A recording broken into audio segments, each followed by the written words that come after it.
चलिए, इतिहास और संविधान के विकास में आज हम एक कदम और आगे बढ़ते हैं।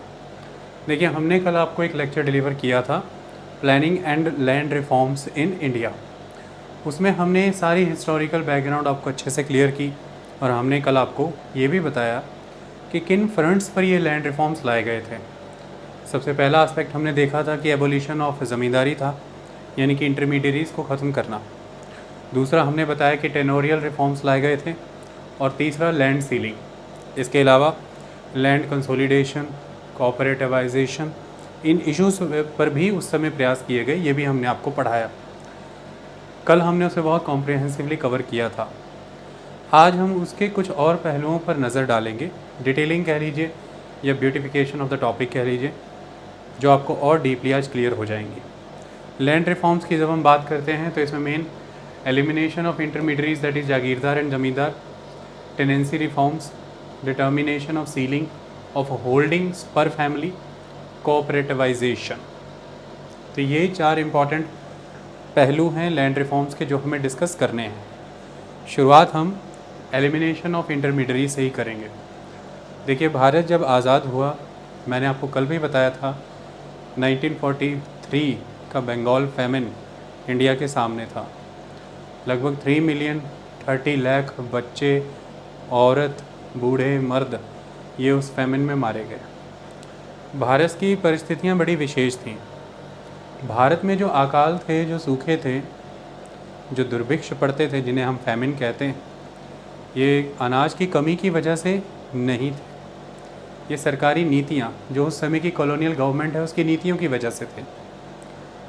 अब उसमें सबसे इम्पॉर्टेंट चीज़ ये है कि ये फूड की कमी की वजह से नहीं थे, तो किसकी कमी की वजह से थे? ये वर्क की कमी की वजह से। काम नहीं था। नेचुरल सी बात है, वर्क होगा तो आप मनी अर्न करेंगे और मनी होगी तो आप उससे फूड बाय कर सकते हैं। वर्क ही नहीं था तो मनी भी नहीं थी, और जब मनी नहीं थी तो फूड भी बाय नहीं कर सकते थे। इसी की वजह से एक परिस्थिति ऐसी एग्जिस्ट करती थी कि लोग कैपेबल नहीं थे फूड परचेज़ करने को। फूड था, एक जगह से दूसरी जगह ले जाने के लिए ट्रांसपोर्टेशन के ज़रिए भी कम थे, तो किसी भी क्षेत्र में सूखा पड़ता था वो तुरंत ही दुर्भिक्ष में बदल जाता था। तो इसमें सरकारी नीतियाँ बड़े पैमाने पर उस समय में रिस्पॉन्सिबल थीं, जबकि सही मायने में अनाज की उतनी कमी नहीं थी। इसीलिए गांधी जी ये कहते थे कि आज़ाद भारत का ये उद्देश्य होना चाहिए कि सभी को, जितने भी भारतीय नागरिक होंगे, उन सभी को सरकार रोज़गार मुहैया कराए। लाइवलीहुड मिलनी बहुत ज़रूरी है। और इतिहास के इसी एस्पेक्ट को ऑब्ज़र्व करते हुए जवाहरलाल नेहरू का उस समय में ये मानना था कि कोई भी चीज़ इंतज़ार कर सकती है, लेकिन एग्रीकल्चर नहीं, क्योंकि भारत मेजॉरली रूरल था और रूरल सोसाइटी मेनली एग्रेरियन थी। आज भी एट प्रेजेंट हम 2020 में खड़े हैं, आज भी एम्प्लॉयमेंट वाइज 58% पॉपुलेशन हमारी एग्रीकल्चर में वर्किंग है। तो उस समय में आप इमेजिन करिए कितना ओवरवेलमिंग एम्प्लॉयमेंट सेक्टर कंट्रीब्यूट कर रहा है एग्रीकल्चर। तो इसके लिए अगर आप लाइवलीहुड की बात करते हैं तो एग्रीकल्चर नेचुरली ही डिस्कशन पे रहता है। इसलिए ही नेहरू जी के उस समय में ये बयान आए कि हम किसी भी चीज़ के लिए इंतज़ार कर सकते हैं, लेकिन एग्रीकल्चर के लिए नहीं। 1948 में उनका ये बयान आया था। अब इसके बाद प्रयास शुरू होते हैं और सबसे पहला कदम उठाया जाता है ज़मींदारी यानी कि इंटरमीडियरीज़ को एलिमिनेट करने के लिए। लगभग 1949 के अराउंड सभी डिफरेंट स्टेट्स ने इसके लिए कानून बनाने की शुरुआत कर दी थी। स्टेट्स ने कानून बनाने की शुरुआत इसलिए की थी क्योंकि एग्रीकल्चर स्टेट का इशू हुआ करता था, प्रोविंसेस का। तो एग्रीकल्चर के रिलेटेड जो रिफॉर्म्स भी होंगे वो मेनली स्टेट गवर्नमेंट्स ही अपनी लेजिस्लेचर्स के वाया लॉ इनेक्ट करके लेकर के आएंगी। तो रिफॉर्म्स स्टेट के वाया ही आने थे। सेंट्रल गवर्नमेंट यहाँ पर फैसिलिटेटर थी, वो मॉडल लॉज प्रोवाइड करती थी जिसके आधार पर देश की जो विभिन्न राज्य सरकारें हैं वो कानून बना सकें। अब इसी के तहत 1949 के अराउंड डिफरेंट स्टेट्स के द्वारा ज़मींदारी एबोलिशन के कानून बनाए जाने लगे। इसमें उत्तर प्रदेश ज़मींदारी एबोलिशन एक्ट बहुत रिस्पॉन्सिबल है। उत्तर प्रदेश ज़मींदारी एबोलिशन कमेटी, जिसे हेड कर रहे थे जीबी पंत, इनके द्वारा जो भी कानून तैयार किया गया, जो भी गाइडलाइंस प्रिपेयर की गई, लगभग देश भर के लिए वो एक आधार बना और अलग अलग राज्य सरकारों ने उसके आधार पर अपना कानून बनाया। Naturally social economic political conditions very करती थी तो कानून वेरी करते थे, लेकिन कानून बनाए गए। ये पहली इम्पॉर्टेंट चीज़। अब हुआ ये कि जब ज़मींदारी एबोलिशन के कानून आए, इसमें दो चुनौतियाँ सामने थी। मैंने कल भी आपको इसके विषय में बताया था। पहला ये था कि राज्य सरकारों को ऐसा लगता था और केंद्र सरकार को भी ऐसा लगता था कि जो ज़मींदार हैं वो किसी भी तरह से कॉन्स्टिट्यूशनल प्रोविजन जैसे कि प्रॉपर्टी फंडामेंटल राइट का पार्ट है, इस तरह के हवाले दे करके कोर्ट जा करके ज़मींदारी एबोलिशन की कार्रवाई को रोकना दे। और दूसरी बात, जो कंपनसेशन ज़मींदारों को दिया जाना था वो कंपनसेशन एडिक्वेट नहीं है, इसका हवाला दे करके कोर्ट में जा करके लिटिगेशंस लगा करके इस प्रक्रिया को रोकना दे। इसके लिए पहले ही कॉन्स्टिट्यूशन में प्रावधान रखे गए।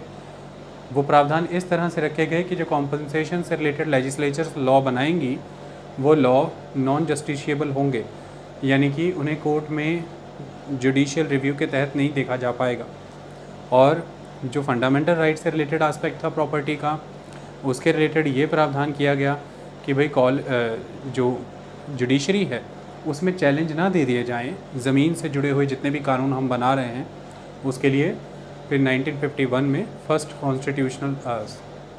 कॉन्स्टिट्यूशनल अमेंडमेंट एक्ट लाया गया। इसके तहत 9th शेड्यूल ऐड किया गया।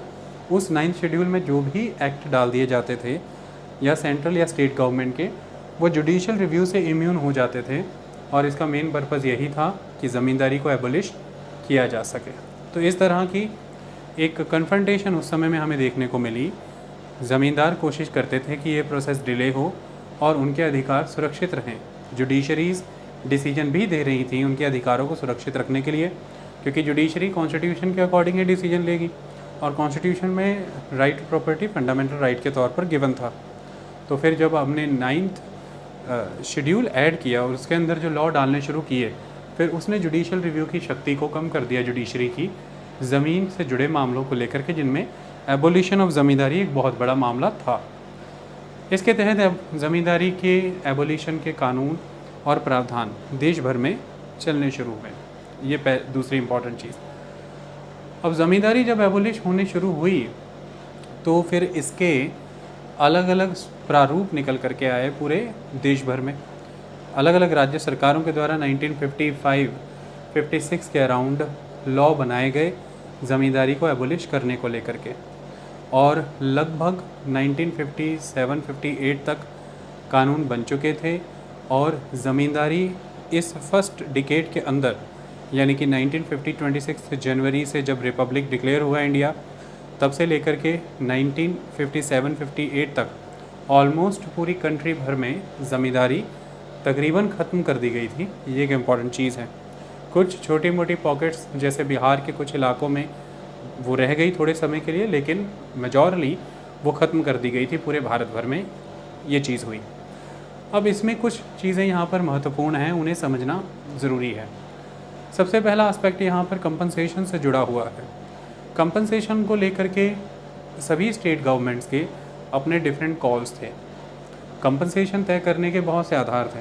एक बात को ध्यान में रखिएगा, भारत ने अपने लिए एक लोकतंत्र चुना था और लोकतंत्र में उसने चुनाव की पद्धति को चुना था। इलेक्शन बड़ा रोल प्ले करते थे और इलेक्शन में पॉलिटिकल पार्टीज़ का अहम रोल था। पार्टीज़ के लिए फ़ंड जुटाना बहुत ज़रूरी था, पहली बात। और फिर जातीय समीकरण भारत में हमेशा से ही बड़े मजबूत रहे हैं और जो बड़े ज़मींदार हुआ करते थे, लैंडलॉर्ड हुआ करते थे, नेचुरली उनकी एक अच्छी पकड़ हुआ करती थी ग्रामीण समाज पर। नेचुरली उनके पास फंड्स भी काफ़ी हुआ करते थे और ये भी बात प्रमाणित है कि उच्च श्रेणी से, उच्च जाति से आया करते थे मेजॉरली। इसके तहत राजनीतिक पार्टियों पर उनका दबाव तो रहता था। तो खेतीबाड़ी क्योंकि राज्य का मुद्दा था, इसलिए चुनाव के माध्यम से क्षेत्रीय पार्टियों पर काफ़ी असर देखने को मिलता रहा। इन लोकल लैंड मैग्नेट्स का चुनाव में उनको फंडिंग की सप्लाई देने को लेकर के या फिर उनके लिए वोट बैंक मोबिलाइज करने को लेकर के। तो इसके लिए कानून जितने भी लैंड रिफॉर्म से रिलेटेड हैं, आप उनमें एक डिले देखेंगे और वो डिले यही है कि पॉपुलर इलेक्शन सिस्टम्स हैं और उसके तहत ये कहीं ना कहीं उन पार्टीज़ और उन सरकारों को प्रभावित करने में कामयाब रहे, ख़ासतौर पर क्षेत्रीय स्तर पर। और ये कानून भी सभी राज्य के स्तर पर ही बनने थे। लेकिन फिर भी डिफरेंट ग्राउंड्स को कंसिडर किया गया।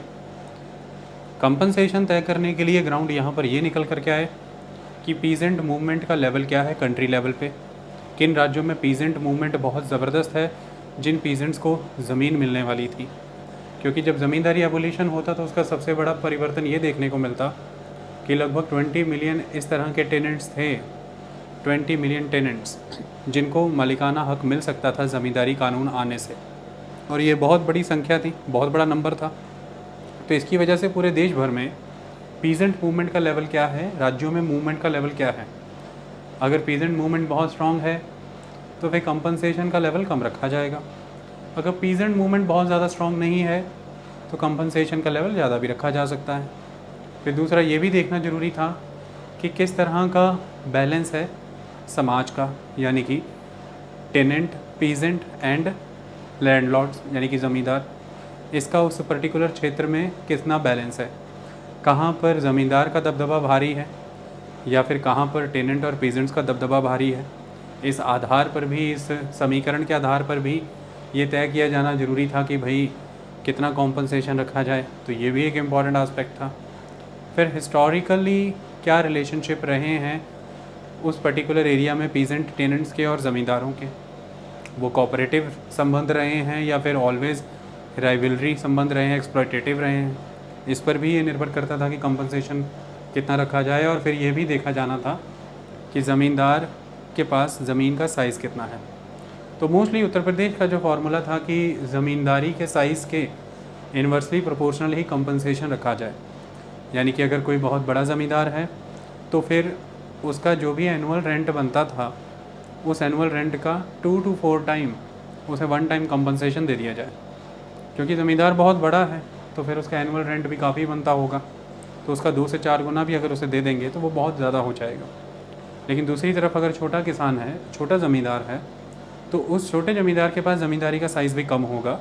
ऐसे में उसको 20 टाइम्स तक एनुअल रेंट के कंपैरेटिवली 20 टाइम्स तक आप उसे दे दीजिए, ये एक वाजिब कीमत होगी, ये कंपनसेशन होगा।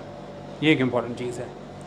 तो कुल मिलाकर के इन्वर्सली प्रोपोर्शनल फार्मूला यहाँ पर फॉलो किया गया था कि ज़मींदारी के साइज़ के इन्वर्स में आप कंपनसेशन को तय करिए। साइज़ बहुत बड़ा है तो कंपनसेशन 2 से 4 गुना रखिए, साइज़ अगर छोटा है तो कंपनसेशन 20 गुना तक भी रख सकते हैं, कोई दिक्कत की बात नहीं है।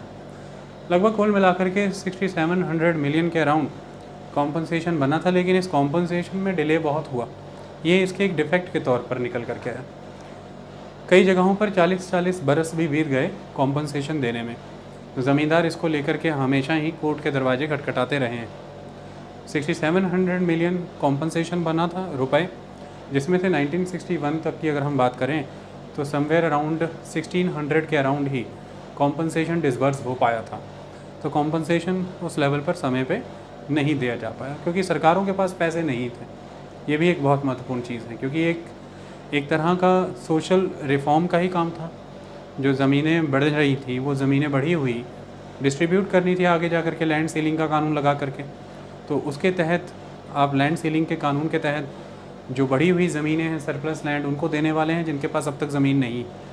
तो नेचुरली वहाँ से फ़ंड्स रिकवर तो होंगे नहीं आपको। और सरकारें क्योंकि उस समय शुरुआती दौर में थी, देश वैसे ही गरीबी से जूझ रहा था, तो पैसे रेवेन्यू में, ट्रेजरी में उस लेवल पर थे नहीं। तो कॉम्पनसेशन इस वजह से भी डिले हुआ। तो कॉम्पनसेशन डिले का एक इशू रहा। और देखिए, जब आप एक डेमोक्रेटिक कंट्री की बात करते हैं, उसमें जब आप जस्टिस की बात करते हैं तो जस्टिस सिर्फ एक सेगमेंट के लिए नहीं होता। पास्ट में क्या एट्रोसिटीज़ हुई हैं वो करेक्ट है, स्टेट उन्हें करेक्ट करना चाहता है और उसके लिए स्टेट ने ज़मींदारी एबोलिशन का कानून लागू किया।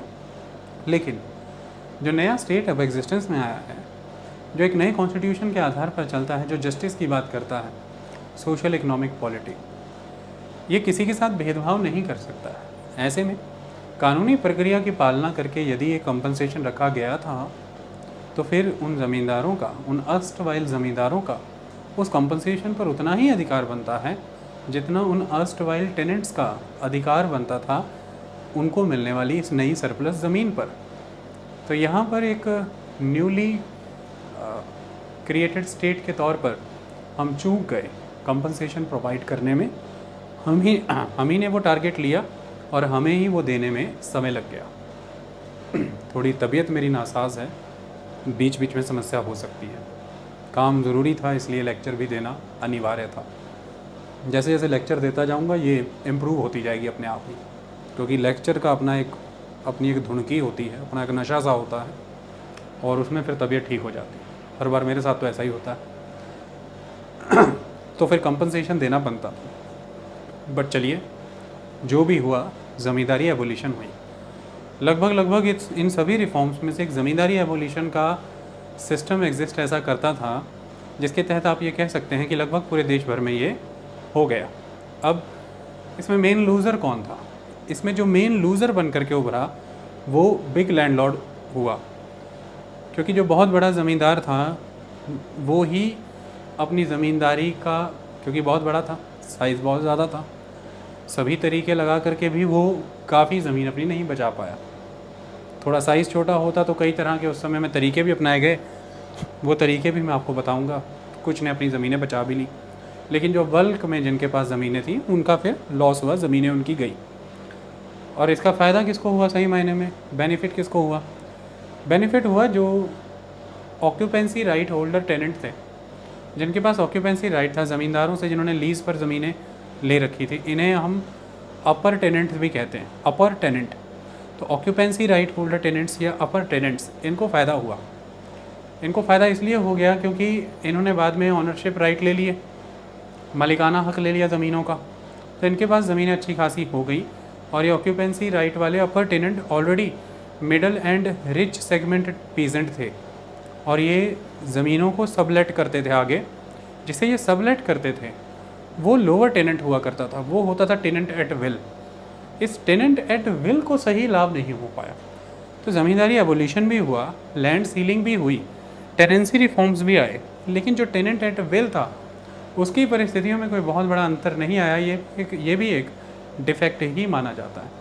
सही मायने में जो लाभ यहाँ पर कमा करके गया वो middle and rich segment peasant, जो पहले से लगभग ऑक्यूपेंसी राइट के कैटेगरी में आने वाला पीजेंट था, टेनेंट था, जिसके पास ज़मींदार से ज़मीन ली हुई थी लीज़ पर और ऑक्यूपेंसी का राइट था, वो लॉ के अंदर कवर होता था।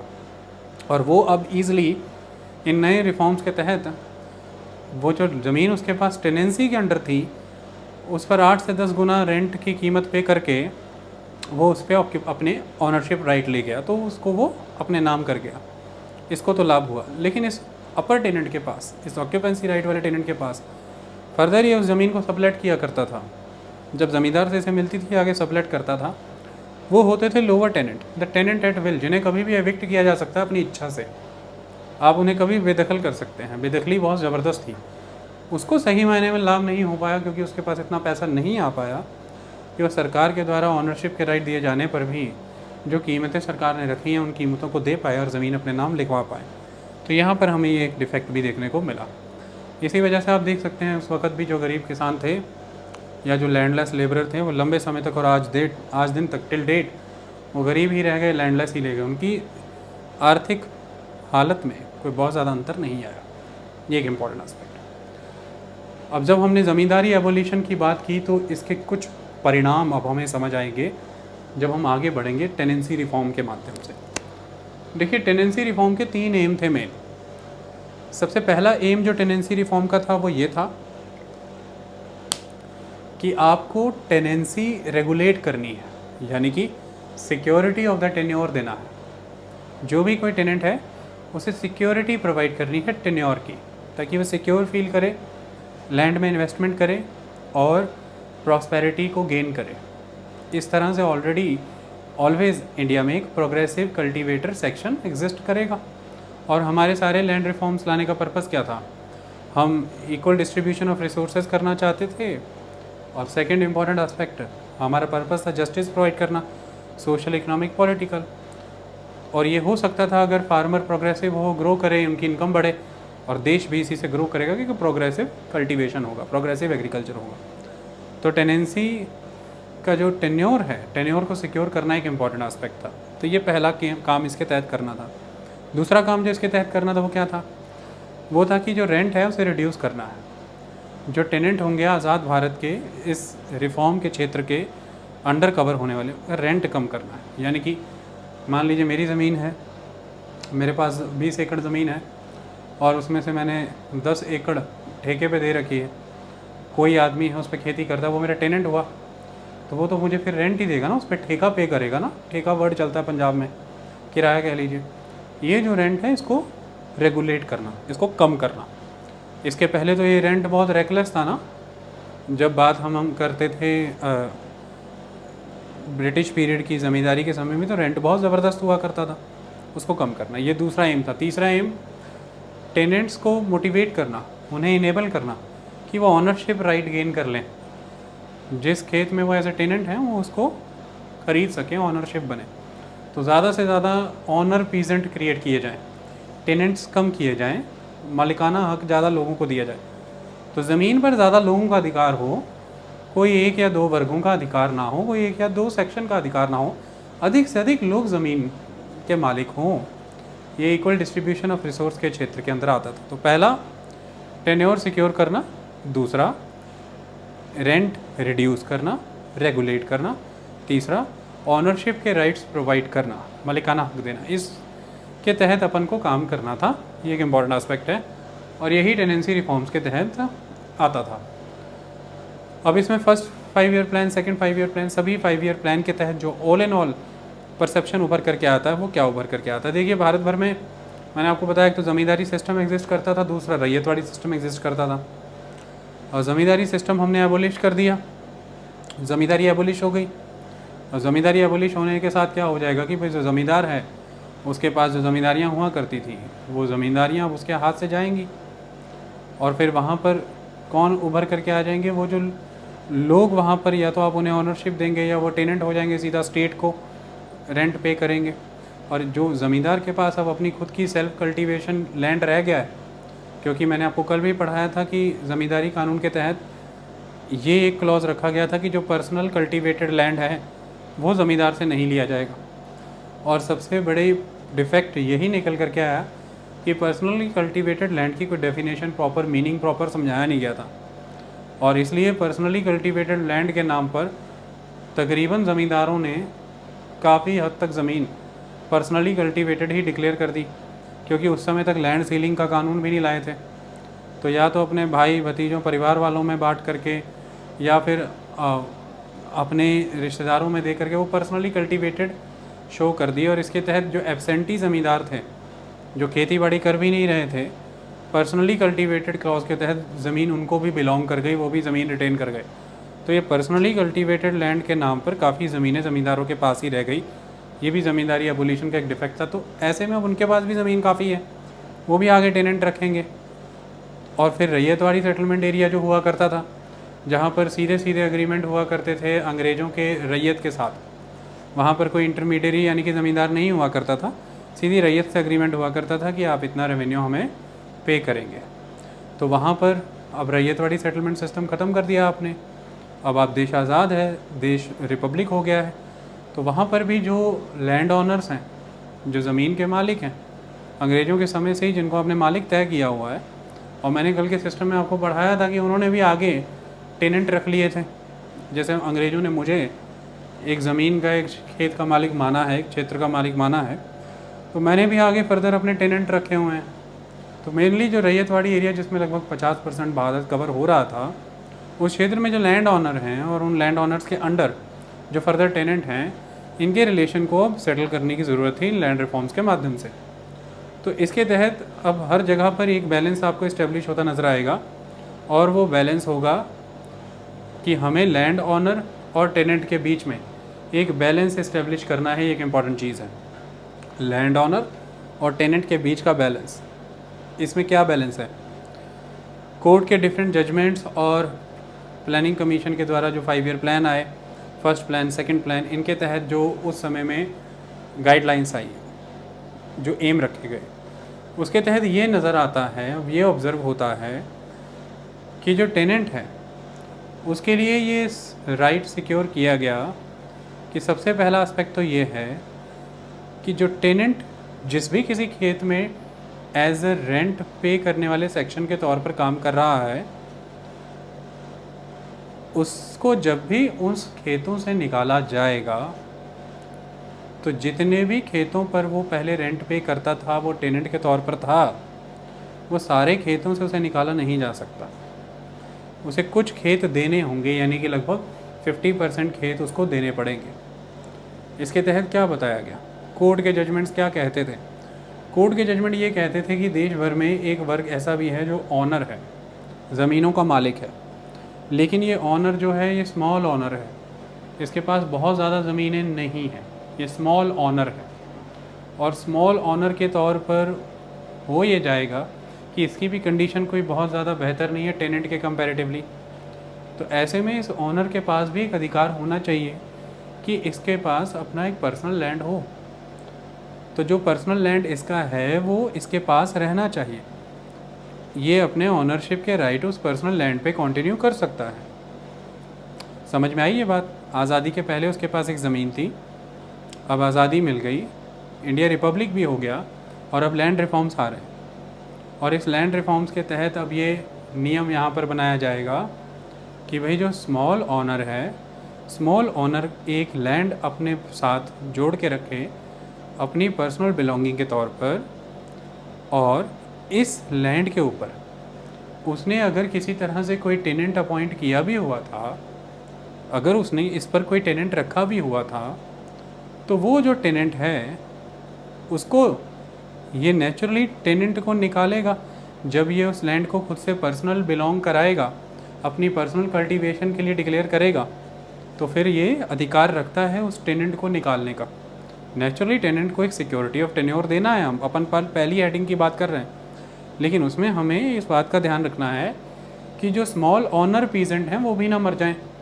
तो उसके लिए जब वो अपना ऑनरशिप का दावा अपनी उस ज़मीन पे करेगा तो टेनेंट को वो बाहर करेगा। टेनेंट को बाहर करते वक्त इस बात का ख्याल रखना है कि टेनेंट को 50% ज़मीन, जो ज़मीन पे पहले वो टेनेंसी के तहत काम कर रहा था, उसका 50%। जैसे मान लीजिए कोई स्मॉल ओनर है, उसके पास मान लो कि 10 से 15 एकड़ ज़मीन है, सो सपोज़ करो उसके पास सपोज़ करो 20 एकड़ ज़मीन है। ऐसे में 10 एकड़ उसने किसी टेनेंट को दिए हुए थे, और अब ये कह रही है सरकार कि भाई आप एज अ स्मॉल ऑनर अपने पास अपना लैंड पर्सनल यूज़ के लिए रख लो। तो फिर उसके पास तो 20 एकड़ हुआ करते थे, तो वो अब ये चाहेगा कि 10 एकड़ तो मैं पहले पर्सनली कल्टीवेट करता था, 10 एकड़ मैंने टेनेंट को दिए हुए थे, तो बीइंग अ स्मॉल ऑनर अब मैं सारी ज़मीन अपने पास रख लूँ। तो उसमें फिर ये कहा गया है कि आप रखिए, कोई इशू नहीं है, आपके राइट भी हमें प्रोटेक्ट करने हैं। किसी भी तरह का land reform small owner peasants के लिए भी डिसएडवांटेजेस ना हो जाए, ये भी नुकसान की बात है, क्योंकि उनकी भी इकोनॉमिक परिस्थितियाँ को बहुत ज़्यादा बेहतर नहीं है। तो ऐसे में अब वो ये चाहेगा कि मैं अपने पूरे 20 एकड़ अपने नाम पे रखूँ, तो फिर उसके लिए क्लॉज अब ये है कि जब हम इसको प्रोटेक्ट कर रहे हैं तो टेनेंट्स को भी लॉस ना हो जाए। तो उसके लिए जो 10 एकड़ टेनेंट को दे रखे थे, उसमें से जब अब वो टेनेंट को निकाल के वो 10 एकड़ स्मॉल ओनर अपने नाम पे लगाने लगेगा, तो उसको अब ये करना है, क्योंकि वो टेनेंट को दिए थे 10 एकड़ टेनेंसी के तहत, तो एटलीस्ट उस 10 एकड़ में से आधे टेनेंट के साथ छोड़ने पड़ेंगे, यानी कि हो गए लगभग 5 एकड़। तो 5 एकड़ आपको छोड़ने हैं टेनेंट के पास, ये एक इम्पॉर्टेंट चीज़ है। ये भी डिफरेंट स्टेट्स में डिफरेंट रखा गया था। जैसे कई स्टेट में ये रखा गया था कि भाई मिनिमम नंबर ऑफ़ खेत कितने हों, तो मिनिमम नंबर ऑफ़ खेत जो किसान के पास छोड़ने हैं, या तो हाफ ऑफ द लैंड जो उसके पास टेनेंसी के अंडर था, या 5 एकड़, इन दोनों में से जो भी कम बने वो छोड़ देना है। लेकिन बंगाल ने यही 2.5 एकड़ रखा था कि या तो हाफ ऑफ द लैंड दे दीजिए उसको जो उसके पास टेनेंसी के अंडर था उसका, और या फिर 2.5 एकड़। तो अलग अलग राज्यों में अलग अलग था।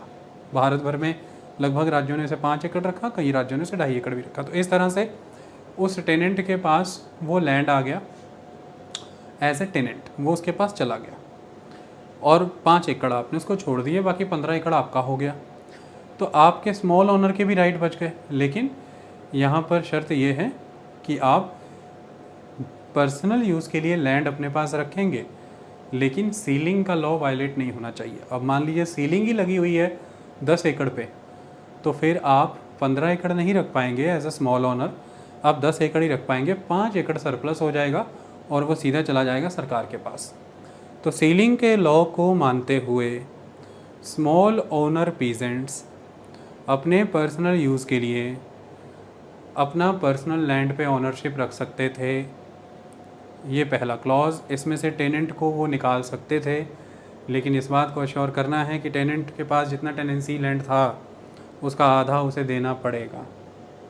ये एक इम्पॉर्टेंट क्लॉज था।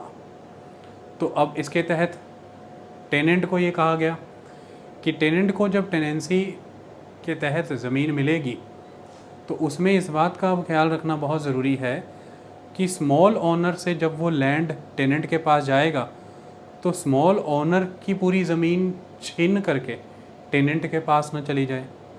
तो इस तरह से स्मॉल ओनर को प्रोटेक्ट किया गया और टेनेंट को प्रोटेक्ट किया। इन दोनों के बीच में एक बैलेंस स्थापित करने की बात की गई। आगे जाकर के कोर्ट का एक जजमेंट और आया था कि जो काफ़ी स्मॉल ओनर हैं, स्मॉल ओनर की भी कैटेगरी बना दी, उसमें भी जो काफ़ी स्मॉल ओनर हैं वो उनको जो लैंड बिलोंग करता है पर्सनल कल्टीवेशन में वो 100% अपना अज्यूम कर सकते हैं अपने पास, उसमें से कुछ भी टेनेंट को देने की ज़रूरत नहीं। और यहीं पे इसका सबसे बड़ा डिफेक्ट उभर करके आया। और ये डिफेक्ट क्या था? ये डिफेक्ट ये था कि जितने भी बड़े ज़मींदार थे उन्होंने अपनी ज़मीन अपने रिश्तेदारों में, अपने भाई भतीजों में, अपने जानने वालों में इस तरह से डिस्ट्रीब्यूट कर दी कि वो सारे के सारे स्मॉल ओनर पीजेंट हो गए। और फिर स्मॉल ओनर पीजेंट होने की वजह से अब कोर्ट के निर्णय के मुताबिक वो अपनी ज़मीनें अपने पास पर्सनली अज्यूम कर सकते हैं, उन्हें किसी टेनेंट को देने की ज़रूरत नहीं है, किसी को किसी का हिस्सा देने की ज़रूरत नहीं है। तो इस तरह से काफ़ी बड़ी ज़मीनें अपने नाम पर ये रख करके चले गए। ये एक इम्पॉर्टेंट चीज़ है। आई बात समझ में? तो सिक्योरिटी ऑफ द टेन्योर के माध्यम से ये कंसेप्ट आपको देखने को मिला। अब यहीं से ख़तरनाक सिस्टम भी हो गया। आज आपको पता होगा कि भारत सरकार 2016 में मॉडल लैंड लीजिंग एक्ट लेकर के आई है। उसके बीच कहीं ना कहीं यही है कि वो क्यों लाना पड़ा है। वो लाना ये पड़ा है कि अब टेनेंसी के कानून सख्त हो रखे हैं उस समय के लैंड रिफॉर्म्स के मुताबिक। तो फिर होने ये लगा कि टेनेंसी का लाभ ही नहीं मिलने लगा, लाभ ही नहीं मिल रहा है, लाभ ही चला गया, प्रॉफिट ही चला गया, बेनिफिट ही चला गया। क्यों चला गया? वो इसलिए चला गया कि जो भी ऑनर पीजेंट हुआ करते थे फिर उन ऑनर पीजेंट ने रिटर्न टेनेंसी एग्रीमेंट करने ही बंद कर दिए।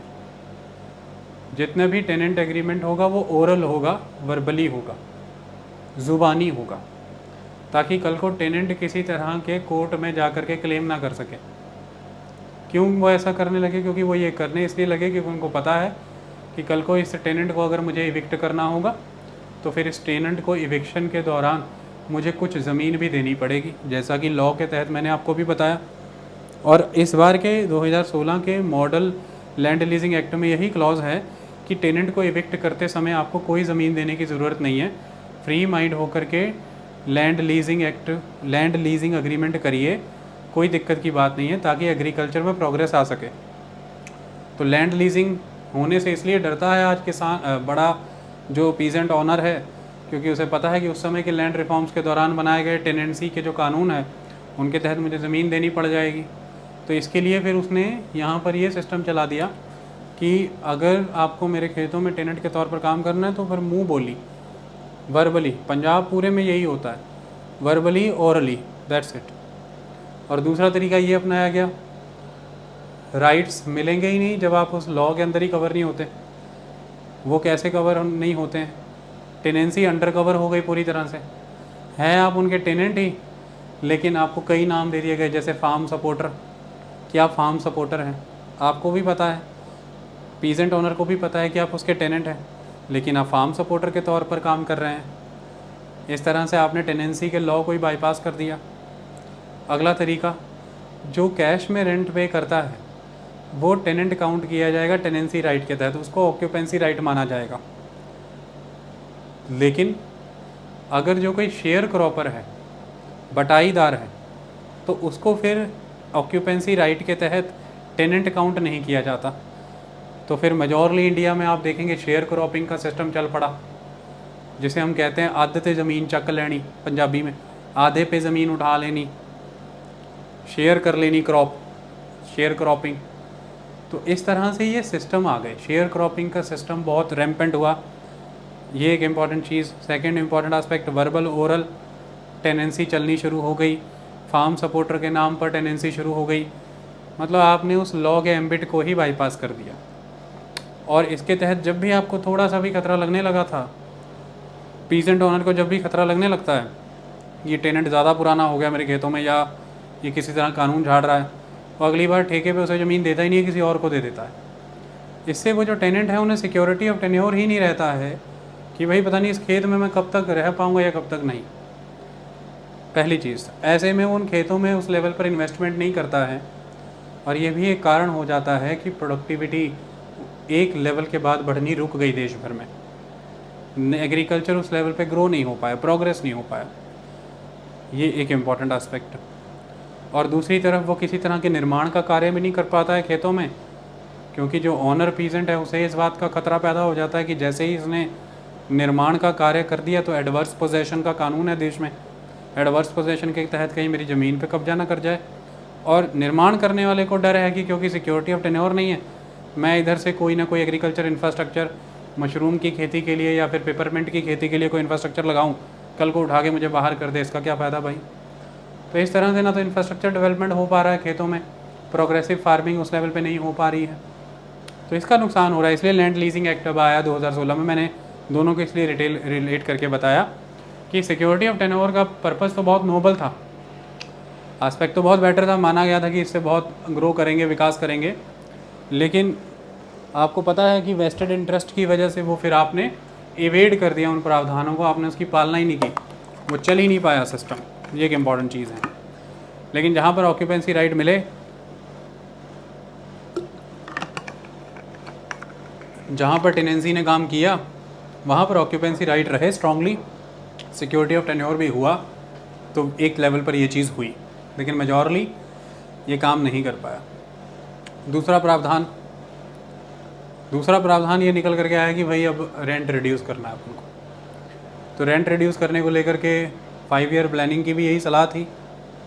वो 5 ईयर प्लानिंग की सलाह ये बताती थी उस समय में कि भाई रेंट होना चाहिए लगभग 20 से 25%। कुछ राज्यों ने इसको बढ़ा करके 33 से 40% भी कर दिया, लेकिन ऑलमोस्ट 20 से 40% के अराउंड रेंट घूमता रहा। लेकिन यहाँ पर भी अब समस्या की बात है, इसका फ़ायदा भी उसको मिला जिसके पास ऑक्यूपेंसी राइट थे, क्योंकि लीगल वे में जो रेंट डिसाइड हुआ है उस लीगल रेंट को वही पे करेगा जो लीगल टेनेंसी में कवर होता है, और वो हैं ऑक्यूपेंसी राइट वाले, यानी कि अपर टेनेंट्स।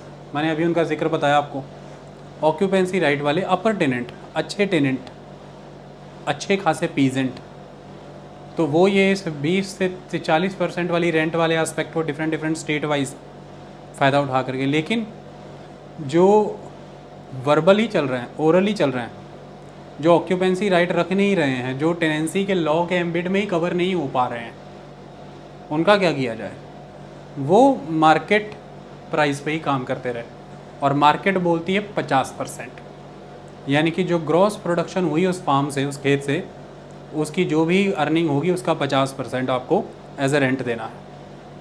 लीगल वे में अगर जाएं तो 5 ईयर प्लानिंग बता रही है 20% दीजिए, 25% लीजिए। कुछ राज्यों ने 33 से 40% लगाया कि 100 रुपया खेत से कमाई हुई तो 25 रुपया लीजिए आप रेंट, जो मालिक है वो किराएदार से 25 रुपया ले ठेका। कुछ जगह पर कानून है कि 33 रुपये ले लो, 40 रुपये ले लो, लेकिन अब जो इस लीगल एम्बिट में कवर ही नहीं हो रहा उसको खेत तो चाहिए भाई। और क्योंकि ये सेगमेंट देश में बहुत ज़्यादा था, ये सेगमेंट देश में बहुत ज़्यादा था खेत लेने वाला, तो ऐसे में इनके बीच में कंपटीशन था, तो खेतों की डिमांड ज़्यादा थी एज़ कम्पेयर टू खेतों की सप्लाई, तो इसकी वजह से जो मार्केट प्राइस बना वो लगभग 50 रुपये बना। तो जो टेनेंट एट विल है, जो ऑक्यूपेंसी राइट के अंदर कवर नहीं होता, जो कानूनी दायरे से ही बाहर चल रहा है टेनेंट, वो बेचारा ग्रॉस कीमत का, यानी कि जो प्रोडक्शन हुई इसकी अगर 100 रुपये आमदन हुई है, 50 रुपया उसको भरना पड़ रहा है। और मेजॉरली खेती के सारे इनपुट भी वही लगाता है। बहुत रेयर कोई केस होता है कि जिसमें ऑनर भी कंट्रीब्यूट कर देता है, लेकिन सभी इनपुट्स मेजॉरली वही कंट्रीब्यूट कर रहा है अपने लेवल पर। इसके बाद जो ग्रॉस प्रोडक्शन है उसमें से 50 रुपये से रेंट भी निकालना है,